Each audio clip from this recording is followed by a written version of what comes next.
ಕಥೆಯ ಹೆಸರು ಅರಣ್ಯದ ಮಹಾಸಭೆ. ಕಾಲದ ಕರೆಯು.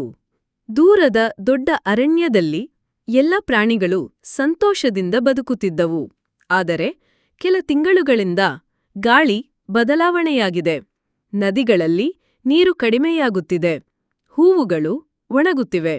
ಹೀಗೆ ಪ್ರಾಣಿಗಳು ಆತಂಕಕ್ಕೀಡಾದವು.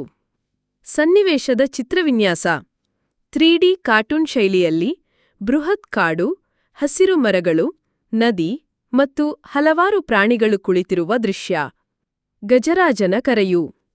ಬುದ್ಧಿವಂತ ಆನೆ ಗಜರಾಜ ಅರಣ್ಯದ ಎಲ್ಲಾ ಪ್ರಾಣಿಗಳನ್ನು ಕರೆದನು.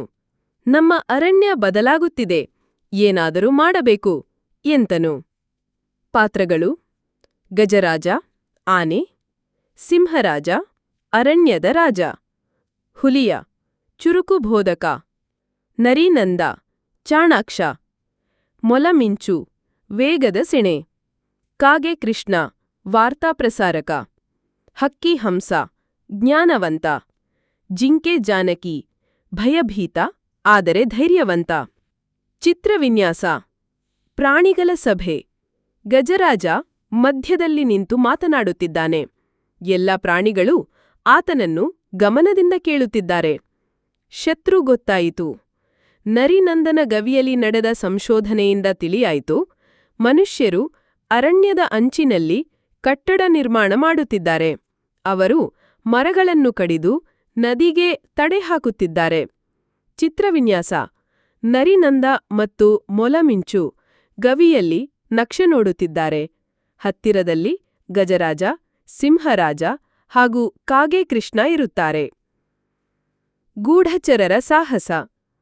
ಕಾಗೆ ಕೃಷ್ಣ ಮತ್ತು ಮೊಲಮಿಂಚು ಗೂಢಚರರಾಗಿ ಮಾನವನ ಪ್ರದೇಶಕ್ಕೆ ಹೋಗುತ್ತಾರೆ. ಅವರು ಕಂಡ ದೃಶ್ಯ: ಕಾರ್ಖಾನೆಗಳು, ಡಾಂಬರದ ರಸ್ತೆ, ತ್ಯಾಜ್ಯ ನದಿಗೆ ಹರಿಸುತ್ತಿರುವ ದೃಶ್ಯ.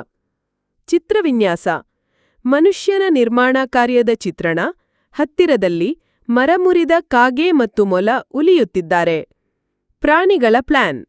ಹಕ್ಕಿ ಹಂಸ ಕೊಟ್ಟ ಯೋಚನೆ, ಅಂದರೆ ನಾವು ಮನುಷ್ಯನನ್ನು ಅರಣ್ಯಕ್ಕೆ ಆಹ್ವಾನಿಸಿ ನಮ್ಮ ಮಾತು ಹೇಳೋಣ, ಅವರಿಗೆ ಪರಿಸರದ ಪ್ರಾಮುಖ್ಯತೆಯ ಅರಿವು ತರೋಣ. ಸಿಂಹರಾಜ ಒಪ್ಪಿದ. ಪ್ರತಿ ಪ್ರಾಣಿಯೂ ತಮ್ಮದೊಂದು ರೀತಿ ಶ್ರಮ ಕೊಟ್ಟರು. ಗಜರಾಜ ವೇದಿಕೆಯನ್ನು ಕಟ್ಟಿದ, ನರಿನಂದ ಪೋಸ್ಟರ್ ಹಾಕಿದ, ಹುಲಿ ಪಾಠ ಬರೆದ, ಜಿಂಕೆ ಪಟಾಕಿ ತಯಾರಿಸಿದ.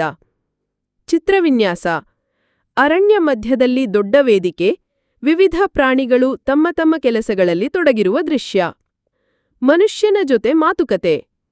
ಮನುಷ್ಯರ ತಂಡವನ್ನು ಆಹ್ವಾನಿಸಿ ಪ್ರಾಣಿಗಳು ತಮಗೆ ಆಗುತ್ತಿರುವ ಬದಲಾವಣೆಗಳು ಮತ್ತು ಕಾರಣಗಳನ್ನು ವಿವರಿಸುತ್ತವೆ. ಮಕ್ಕಳೂ ಬಂದು ಪ್ರಾಣಿಗಳ ಮಾತು ಕೇಳಿ ಹೃದಯದಿಂದ ತಲುಪುತ್ತಾರೆ.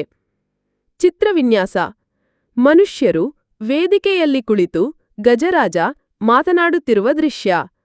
ಹಕ್ಕಿಗಳು ಮೇಲಿನಿಂದ ಹಾರುತ್ತಿವೆ. ಮೊಲ ಮಕ್ಕಳ ಮುಂದೆ ಕುಳಿತು ಚುಕ್ಕಾಣಿ ಕೊಡುತ್ತಿದೆ. ಹೊಸ ಹೊತ್ತಿಗೆ ಮೊದಲ ಬಿಟ್ಟು. ಮನುಷ್ಯರು ಸಹಕಾರ ನೀಡುತ್ತಾರೆ. ನದಿಗೆ ತಡೆ ಬರೆಯುವುದು ನಿಲ್ಲಿಸಲಾಗುತ್ತದೆ. ಮರಗಳ ಮರುನಾಟ ಮಾಡಲಾಗುತ್ತದೆ. ಪ್ರಾಣಿಗಳ ಜೀವನ ಪುನಃ ಹಸಿರಾಗುತ್ತದೆ. ಚಿತ್ರವಿನ್ಯಾಸ: ಆಕಾಶದಲ್ಲಿ ಬಿಳಿ ಹಕ್ಕಿಗಳು ಹಾರುತ್ತಿವೆ. ನದಿ ಹಳ್ಳವಾಗಿದೆ. ಗಜರಾಜ ತೃಪ್ತಿಯಿಂದ ನಗುತ್ತಾನೆ. ಸಿಂಹರಾಜ ತನ್ನ ಸಿಂಹಾಸನದ ಬಳಿ ಮಕ್ಕಳೊಂದಿಗೆ ಆಟವಾಡುತ್ತಿದ್ದಾನೆ.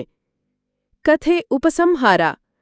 ಪ್ರತಿ ಪ್ರಾಣಿಯೂ ಸಣ್ಣದಾದರೂ ದೊಡ್ಡ ಕೆಲಸ ಮಾಡುತ್ತದೆಂಬುದನ್ನು ಈ ಕಥೆ ಹೇಳುತ್ತದೆ.